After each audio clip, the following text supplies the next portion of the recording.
Imaginemos esto, imaginemos que la Argentina soluciona sus problemas macroeconómicos. ¿Está lista, llegada a esa situación, está lista la Argentina para avanzar en el camino del crecimiento y del desarrollo sin obstáculos?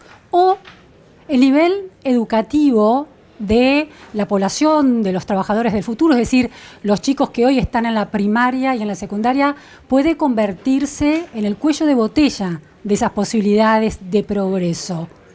El gobierno anunció el lanzamiento del Plan de Alfabetización Nacional en coordinación con las provincias argentinas. ¿Es una buena noticia o hay señales de alarma en relación a ese tema para intentar torcer el rumbo del nivel educativo en la Argentina? De eso vamos a hablar hoy en la repregunta con una especialista en educación y puntualmente en los procesos de alfabetización. Me refiero a Ana María Borsone. Muchísimas gracias, Ana María, por estar en la repregunta. Gracias. Bueno, Ana María es una destacadísima referente en ese tema, es doctora en Letras por la Universidad de Buenos Aires, investigadora principal del CONICET, es profesora del seminario Procesos de Lectura y Escritura de la Cátedra UNESCO de la UBA. Hace casi 30 años que se dedica a entender el proceso cognitivo psicológico del aprendizaje de la lectura y de la escritura en la escuela primaria. Ana María, los datos sobre niveles de lectura alcanzados en la escuela primaria son siempre alarmantes en la Argentina. Lo último que se supo es que los chicos de sexto grado, de acuerdo con las pruebas a aprender del año pasado, habían mostrado un empeoramiento respecto de la última evaluación. Y una de las hipótesis era que, bueno, la pandemia había afectado, en definitiva, a esos chicos que en ese momento estaban en tercer grado y avanzado el proceso habían llegado a sexto grado. Entonces la cuestión es esta. La crisis de los aprendizajes, por ejemplo, del desarrollo de la alfabetización, del aprendizaje de la lectura y de la escritura, ¿es una crisis en realidad de la enseñanza de la alfabetización? ¿Qué no está sucediendo en las aulas de la escuela primaria en esos primeros años clave que está trabando el desarrollo de la alfabetización? Es muy simple. Hace 30 años se dejó de enseñar a leer y escribir. Si vos dejás de enseñar a leer y escribir, y postergás la enseñanza y les decís a los docentes, eso es lo más grave, la estafa, cómo han estafado a los docentes, diciéndoles que los chicos podían aprender a leer y escribir en algún momento. En algún momento, ¿qué significó? Que durante años venimos repitiendo lo mismo. Los chicos no comprenden, los chicos no aprenden. Los chicos no aprenden porque no les enseñan, porque se cambió la metodología, y una metodología que ya desde la década del 40 había sido descartada y cuestionada, porque en realidad volvió a través de con otros nombres, una metodología de no enseñanza sistemática de la lectura y la escritura. Había sido descartada en el mundo.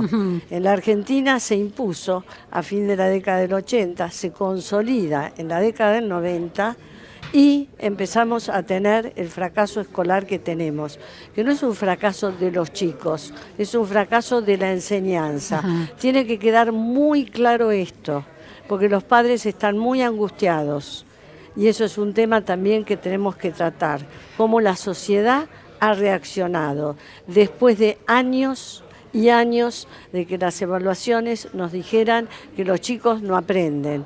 Ahora, no aprenden porque no les enseñan. No puede ser que de pronto en la Argentina, que siempre tuvo una calidad muy buena, una educación, una enseñanza muy buena, de pronto los chicos dejaron de aprender. Ahora, si dejaron de aprender, es porque dejaron de enseñar. Me interesa ese punto. A ver, hay docentes que están en las aulas haciendo su trabajo todos los días y ellos consideran y creen que están, la gran mayoría, comprometidos con enseñar. ¿Qué es lo que no se está enseñando y qué es lo que se enseña, parece ser enseñar, pero no es enseñar? ¿Cómo se llaman esas dos metodologías contrapuestas, una más efectiva y otra no? Son dos metodologías que en realidad la discusión metodológica se terminó en el mundo, en el mundo científico, en 1967. ¿Por qué? ¿Qué pasó ese año? En ese año se hizo una investigación para saber cómo enseñar el sistema de escritura. ¿Qué significa el sistema de escritura?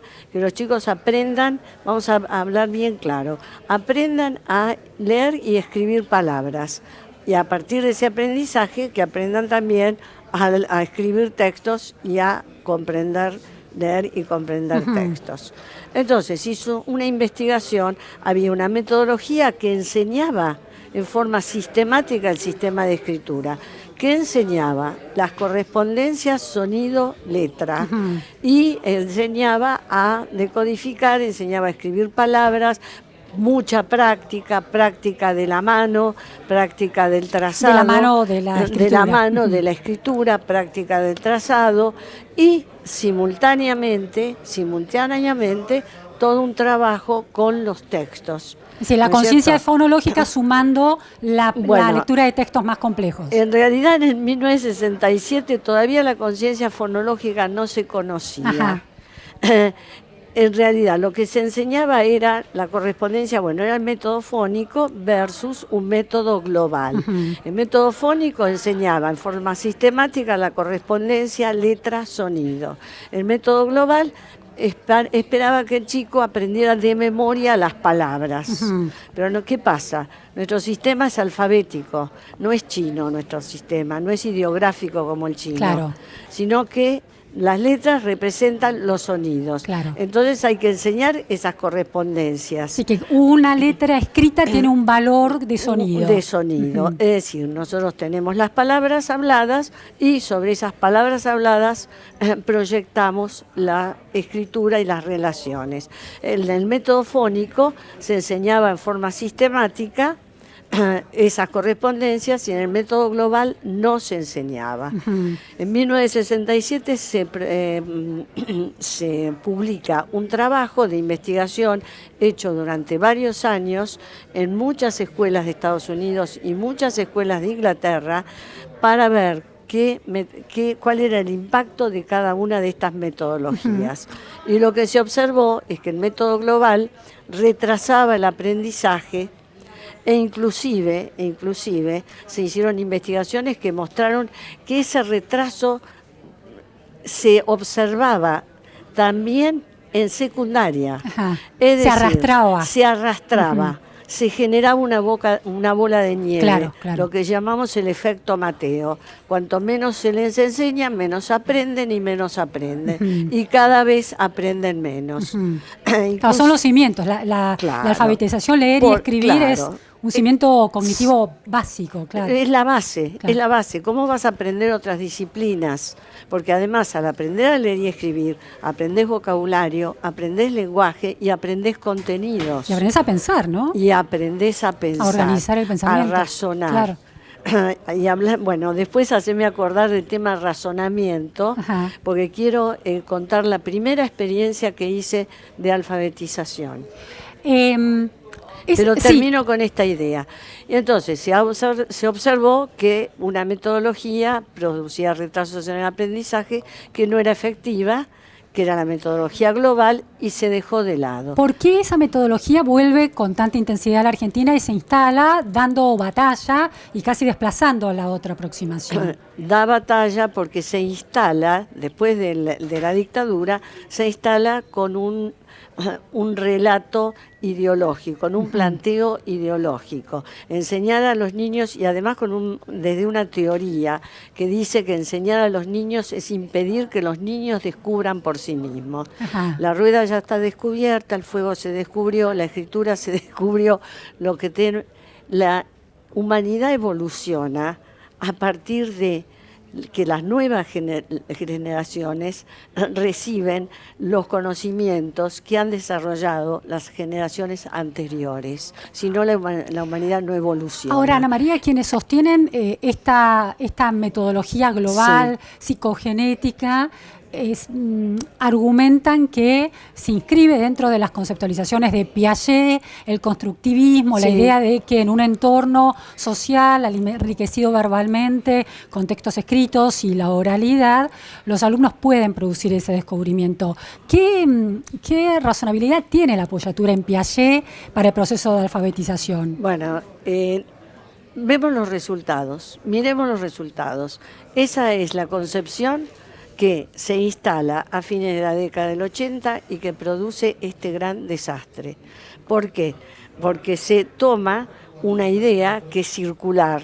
Esto es algo muy técnico, pero en ciencia, ¿qué busca la ciencia? La ciencia busca establecer relaciones de causa y efecto. Sí. Entonces, ese planteo no muestra cuál es la causa, es un planteo circular. ¿Qué es lo que se dice dentro de la psicogénesis? Que los chicos escriben, por ejemplo, en forma silábica porque tienen una hipótesis silábica. Inscripta en su cerebro de alguna manera. Claro, es que han construido esa hipótesis. Pero, ¿qué pasa? ¿Cómo vos evaluás la hipótesis silábica en forma independiente de la escritura? No, entonces es lo mismo que decir que llueve porque llueve. Desde el punto de vista teórico, es un planteo... Es débil. No, erróneo. Erróneo, directamente. Porque no explica. No podemos decir llueve porque llueve. ¿No es cierto? Tenés fiebre porque tenés fiebre. Claro. No, tenés que buscar las causas. Entonces, las causas se empezaron a buscar y así surge la conciencia fonológica.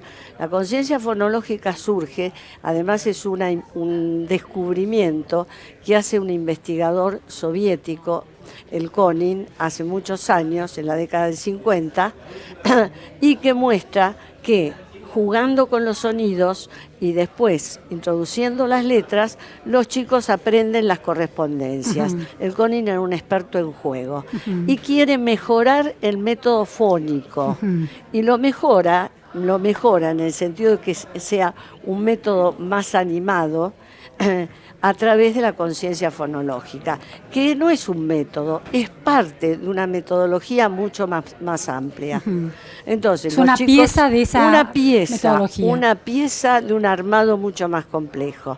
Porque quienes cuestionan el método fonológico o esta pieza fonológica, desde el lado de la psicogénesis, plantean que es una intervención técnica desprovista de un desarrollo personal que de alguna manera les obstaculiza a los niños un desarrollo personal de descubrimiento.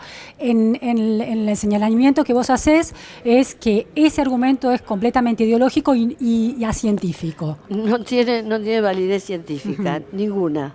De hecho, en el mundo ya no se discute.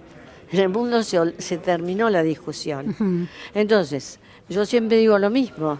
¿Por qué Cuba le fue tan bien a Cuba? Siempre se dijo Cuba, cómo enseñaba, qué bien que enseñaba, cómo los chicos aprendían. Sí, tienen una metodología que exportan a otros países también. ¿Cómo terminaron con el analfabetismo? Porque tomaron el programa del Konin. Acá no se trata de ideología. Tomaron el programa soviético. Fue basado en la correspondencia de letras y sonidos. De sonido a letra, no de letra a sonido. Primero el sonido. Esa es la diferencia. El método fónico pone la letra, muestra la letra, le muestra la letra al chico y le dice a, claro, y le muestra elementos que empiezan, pero parte de la letra. Lo que hace el Konin es dar vuelta la dirección. Muestra el sonido, juegos con sonidos, y bueno, juegos un poco más entretenidos, sí. ¿No es cierto? Juegos con sonidos y va introduciendo las letras. Los chicos ya tomaron conciencia, por eso se llama conciencia fonológica, de que esas palabras empiezan con los sonidos, de que ese sonido está en la palabra, claro, y al ver la letra... Hay un dibujo asociado que es la letra, claro. Ahora, relacionan y asocian ese sonido con el que están jugando y lo asocian con la letra correspondiente. Ana María, quiero plantearte esta pregunta muy directa. Si el Ministerio de Educación, la Secretaría de Educación de la Nación, si el Consejo Federal de Educación, donde están representadas las provincias con sus ministros de educación, porque sabemos que la educación es federal, es provincial, la puesta en práctica de los planes y la decisión sobre los planes es provincial, aunque hay un acuerdo de algunos estándares nacionales. Si el consenso fuera, bueno, a partir de 2025, en primer grado se enseña con esta metodología que incluye como una pieza central la conciencia fonológica, ¿cambiaría el nivel educativo, el nivel de aprendizaje de la lectura y de la escritura en la escuela primaria de manera tajante? Va a cambiar, por supuesto que va a llevar tiempo. ¿Por qué? A ver. Porque hay que capacitar a los docentes en una metodología totalmente distinta. En los institutos de formación docente y en las universidades donde se enseñan profesorados, ¿no se enseña esta metodología? No se enseña, excepto, en algunas universidades, no se enseña esta metodología, no se enseñan los procesos de lectura. Los procesos de lectura en el marco de la psicología cognitiva y en el marco de las neurociencias. Claro. Hemos avanzado muchísimo. Y eso es muy importante. Durante todos estos años, después del descubrimiento de la conciencia fonológica que hace el CONIC y que paralelamente hacen otros investigadores en Estados Unidos y en los países nórdicos, ¿no es cierto? Ya se sumó a los programas de enseñanza, claro. Ya nadie habla de la conciencia fonológica. De hecho, prácticamente no se hacen investigaciones en ese tema, porque ya está resuelto, es un tema que está fuera de debate, ya está resuelto. Se trabaja desde jardín, desarrollando conciencia fonológica, que son juegos con sonidos, que los hacemos también con el cuerpo. Jugando, los chicos aprenden las correspondencias. Ahora, Ana María, hay una decisión política entonces, de la que depende que la alfabetización ingrese al terreno de la evidencia científica, una decisión política de los ministerios provinciales y también del nivel nacional en relación a la elección de un método. Sin embargo, el plan de alfabetización nacional plantea la libertad de métodos. ¿Es riesgosa esa idea de libertad de métodos? Bueno, por un lado veamos la mitad del vaso lleno. A ver. Porque yo hace 30 años que peleo. Sí. Peleo contra los molinos de viento, ¿no es cierto?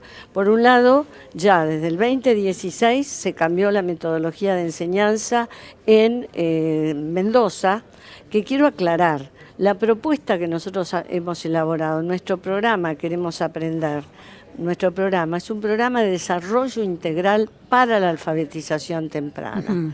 Eso significa que atendemos a todas las dimensiones del desarrollo infantil. Tenemos como eje fundamental el desarrollo del lenguaje oral, porque los chicos tienen que tener un vocabulario amplio, cada vez es más reducido el vocabulario de los chicos. Si los chicos no tienen un vocabulario amplio, si no dominan una sintaxis compleja, si no tienen un dominio de los recursos lingüísticos, no pueden comprender los textos. Queremos Aprender se implementó en 2016, últimamente se sumaron las provincias de San Luis, Corrientes y Chubut para abrazar ese programa. En Mendoza, porque ya han transcurrido unos cuantos años, ¿ha cambiado el nivel de la alfabetización por ese programa? Sí, ya se ha evaluado y se ha observado el impacto que tiene. Por supuesto que va a llevar un tiempo. En Mendoza ya se ven resultados. Las otras provincias, en San Luis, comenzamos el año pasado. En Corrientes comenzamos el año pasado, pero ya se veían algunos resultados. En Corrientes comenzamos, por ejemplo, comenzamos la capacitación, pero los chicos tuvieron los materiales, porque sin libros los chicos no pueden aprender, a mitad de año.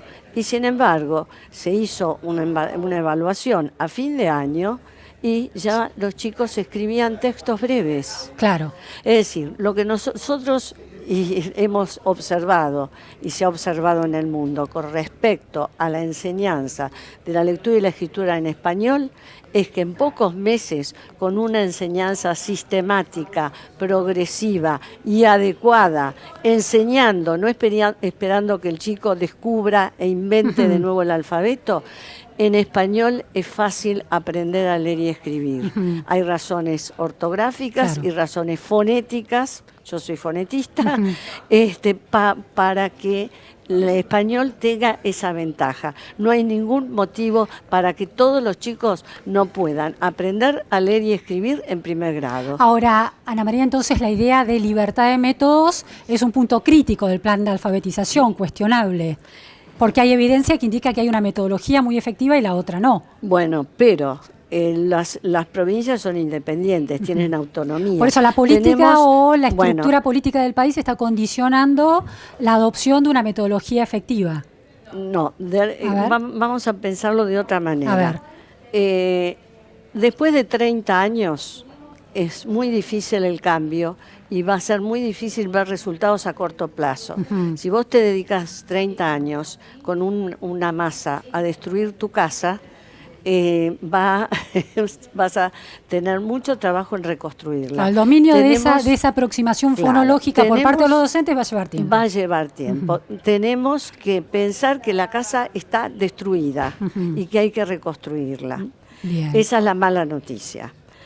La buena noticia es que el Consejo Federal primero se reúne con frecuencia. Es muy importante el trabajo que está haciendo el Consejo Federal. Yo he estado hablando con José Tomás, que es el presidente, el secretario del Consejo Federal. Que fue ministro de Educación de Mendoza. Fue ministro de Educación de Mendoza.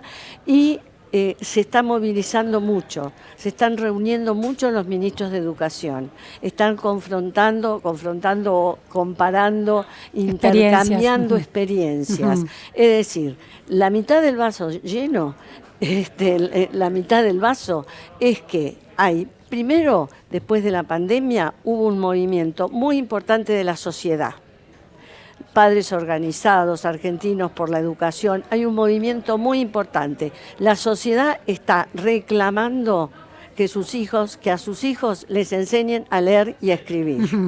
Y ese reclamo ha sido escuchado por el secretario de Educación, Torrendel, y también ese reclamo se está escuchando en el Consejo Federal.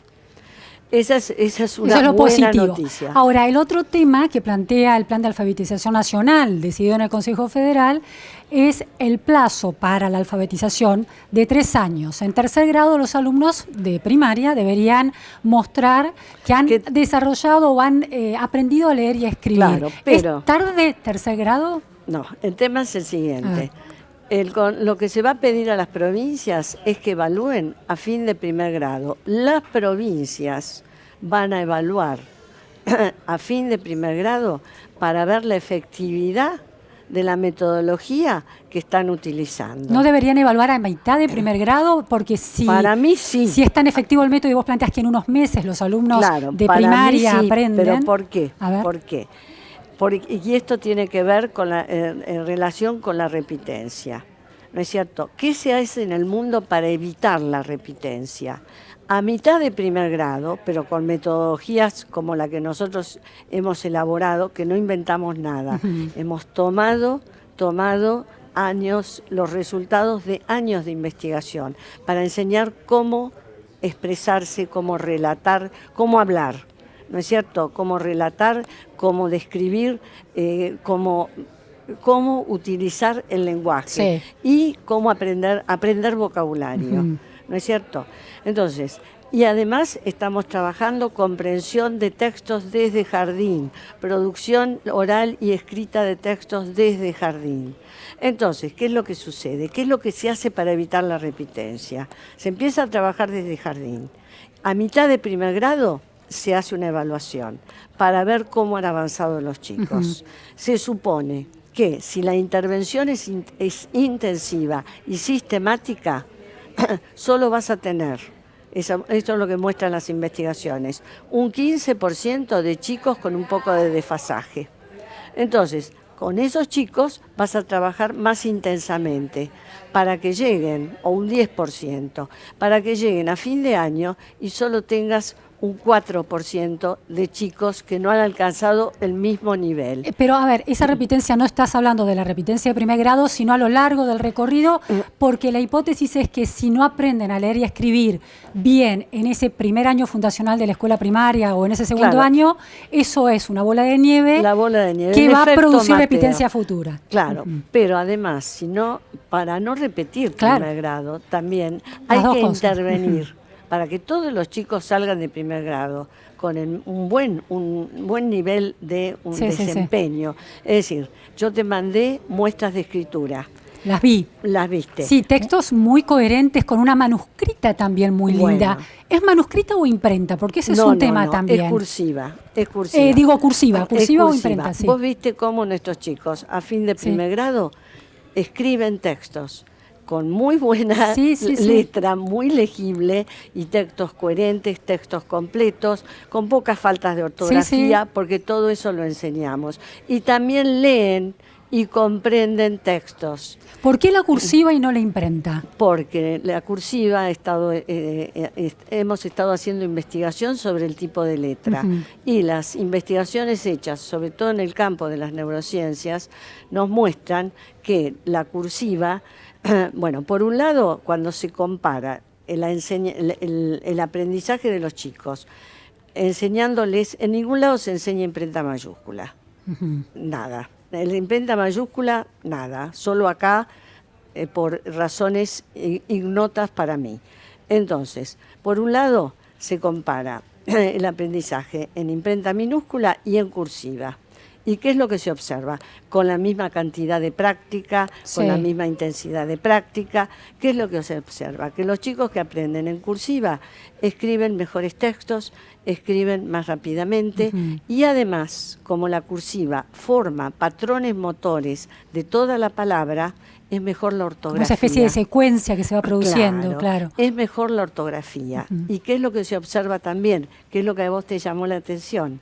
La legibilidad de la letra, ¿no es cierto? Es una letra toda muy linda, muy parejita. ¿Por qué? Porque la cursiva, a diferencia de la imprenta, la cursiva es continua. La imprenta es discontinua. Yo recuerdo que mi madre, mi padre, que hoy tendrían cerca de 90 años, tenían una letra hermosísima, una cursiva increíblemente bella, pareja. Las generaciones pasadas tenían mejor letra cursiva. Tenían mejor letra. ¿Eso tenía que ver con la metodología de enseñanza? Porque practicaban. La psicogénesis también abandonó la práctica. Y nosotros tenemos todos los seres humanos. No es un tema menor el tema de la letra en sí, para el aprendizaje de la lectura y la escritura. No es un tema menor. Continúo. Como es continua, y se forman patrones motores de la palabra, de las letras y de la palabra, se mantiene mejor la ortografía. Y además, lo que vos viste, vuelvo a lo que vos viste, es lo que estamos mostrando esa letra, es que los chicos tienen control sobre los movimientos, sobre la dirección del movimiento y sobre la extensión del movimiento. ¿Por qué? Porque el control del movimiento en la cursiva se da desde otras zonas cerebrales diferentes a las que controlan la imprenta. Si vos ves la imprenta, la letra de imprenta, los chicos no tienen buena forma, una es más grande, otra más chica, otra está arriba, otra está para abajo. El impulso se corta en cada letra, porque hay que saltar a la letra siguiente. Y tiene que saltar. Por eso no favorece el aprendizaje de la ortografía. Muy interesante. Y hemos hecho un trabajo sobre ese tema, que además le capacitamos a los docentes con ese trabajo, porque una propuesta de enseñanza que está incidiendo sobre el desarrollo de un chico tiene que estar fundamentada en la ciencia, porque si no es un problema, podés estar haciéndole un daño a ese chico que es irreversible. Daño cognitivo, de posibilidades de desarrollo cognitivo.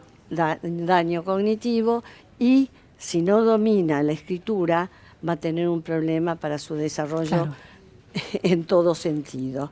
¿No es cierto? Última cuestión, Ana, los niveles de pobreza en la infancia y la adolescencia son muy altos, 60%, más o menos 60%.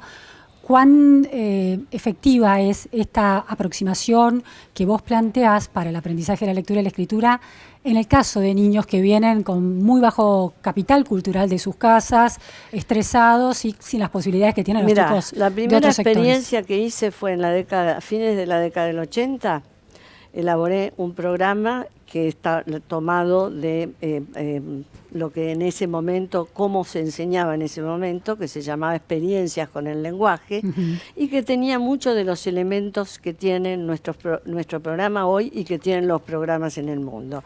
Mucho trabaja con la oralidad, mucho trabajo con los textos, lectura diaria de distintos textos y lectura dialógica, interactiva, enseñando estrategias de comprensión. Con ese material hice una experiencia en una sala de 5 años con chicos de una villa de emergencia. Es decir, sector muy vulnerable. Vulnerable y muy vulnerado. Claro. Y en ese momento la pobreza era realmente dura. Cuando evalué a esos chicos en 18 pruebas de distintas habilidades de todo tipo en el lenguaje oral, bueno, muy amplia fue la investigación, daban todos 0. Tenía grupos de nivel socioeconómico medio que la brecha era muy grande. A fin de año, esos chicos de 5 años escribían textos, no omitían letras. Habían aprendido hasta algunas reglas ortográficas y usaban puntos, 5 años. Y además, y vuelvo a algo que había dicho antes, los evalué también en nivel de razonamiento causal. Y tenían un nivel de razonamiento causal de 11 años, mientras que los chicos que tenía como grupo de comparación de nivel socioeconómico medio alto, tenían un nivel de razonamiento causal de 5 años. ¿Eso qué es lo que te muestra? Que una intervención muy fuerte, muy importante, con un docente muy comprometido, y quiero hablar de los docentes, porque la semana pasada he recibido grabaciones de San Luis, de docentes de San Luis, que me muestran a los chicos de primer grado leyendo ahora a esta altura del año. Docentes a mitad del año ya pudieron aprender a leer. Están leyendo algunas oraciones. Docentes de Mendoza que también. Hay mucho compromiso en la docencia. Cuando uno le enseña a los docentes, les da elementos, les da materiales. Yo estoy todo el tiempo capacitando a miles de docentes. Todos se comprometen. Y es de ellos, de ese compromiso de los docentes, va a venir el cambio. Bueno, una mirada esperanzadora siempre que se responda, ¿no?, a la evidencia que hay en relación a la efectividad de los métodos. Muchísimas gracias, Ana María, por estas precisiones. No, gracias a ustedes, porque es importante mantener este tema. La sociedad está pidiendo que los chicos aprendan a leer y escribir. Así y es. Tienen que aprender a leer y escribir en primer grado, como nuestra escuela pública siempre logró ese objetivo. Muchas gracias, Ana María. Muchas gracias a todos. Esto fue La Repregunta.